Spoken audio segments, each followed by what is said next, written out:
How to restore post from archive on Facebook Lite. Hello guys, in today's video I'm gonna show you how to restore post from archive on Facebook Lite. First thing, go to Facebook Lite.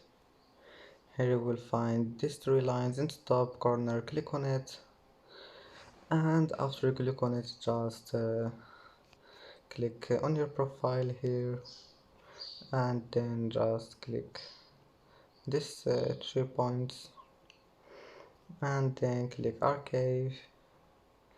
And here you will find this post here. Click restore, select it and click restore.